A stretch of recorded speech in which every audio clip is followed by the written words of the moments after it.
अब याचना नहीं ऋण होगा। जी हाँ दोस्तों, आप सही सुन रहे हैं। महाराष्ट्र में सियासी ड्रामा खत्म होने का नाम ही नहीं ले रहा है।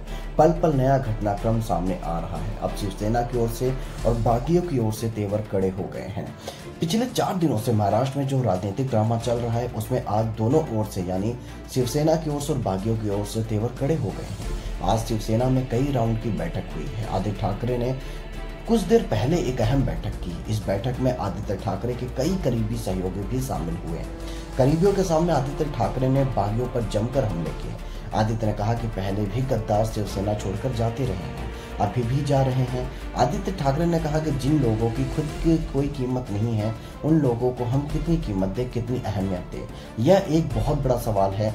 जब हम सभी विधानसभा परिषद चुनाव की मतगणना के लिए पहुंचे थे तब भी ऐसी थोड़ी बहुत हलचल देखने को मिली थी। इससे पहले आज सबसे पहले महाविकास आघाड़ी की बैठक हुई।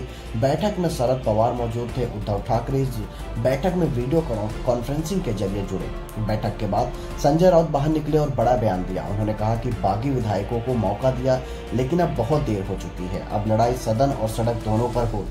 वीडियो कॉन्फ्रेंसिंग से शरद पवार के साथ बैठक के बाद उद्धव ठाकरे ने तुरंत बाद एक और अहम बैठक की। इस बैठक में महाराष्ट्र के सभी जिला प्रमुखों को बुलाया गया था।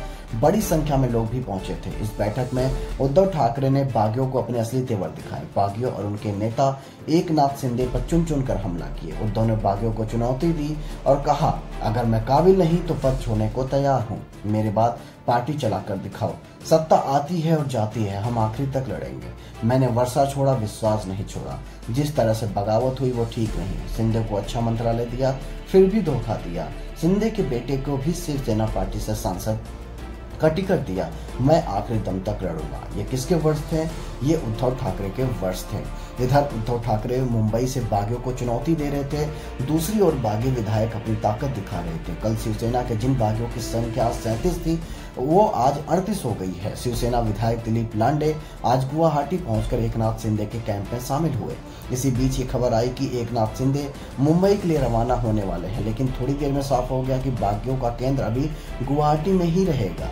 हर दिन की तरह एकनाथ शिंदे कैंप ने आज फिर बागियों की तस्वीर जारी की। इस तस्वीर में सिर्फ 24 विधायक दिख रहे। सवाल बागियों पर भी उठ रहा है कि बाकी विधायक तस्वीर में क्यों नहीं आए।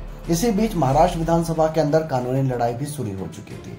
शिवसेना विधानसभा के डिप्टी स्पीकर से 16 बागी विधायकों की सदस्यता रद्द करने की मांग कर चुके हैं। एकनाथ शिंदे ने ट्वीट कर कहा, उन्हें डराने की कोशिश ना करें। शिवसेना की मांग को काउंटर करने के लिए शिंदे कैंप ने डिप्टी स्पीकर को चिट्ठी लिखी थी। चिट्ठी में 37 शिवसेना एमएलए के हस्ताक्षर का भी दावा किया गया है। चिट्ठी में लिखा, एकनाथ शिंदे हमारे नेता हैं और शिंदे कैंप असली शिवसेना है। अब बात एक्शन की। उद्धव ठाकरे की मांग पर विधानसभा के डिप्टी स्पीकर ने अजय चौधरी को नेता विधायक दल और सुनील प्रभु को चीफ व्हिप को घोषित कर दिया। ऐसी स्थिति में अगर 16 विधायकों की सदस्यता रद्द करने की मांग डिप्टी स्पीकर मान लेते हैं तो सीन क्या होगा? तो दोस्तों, इस बारे में आपका क्या कहना है? कमेंट सेक्शन में हमें जरूर बताएं।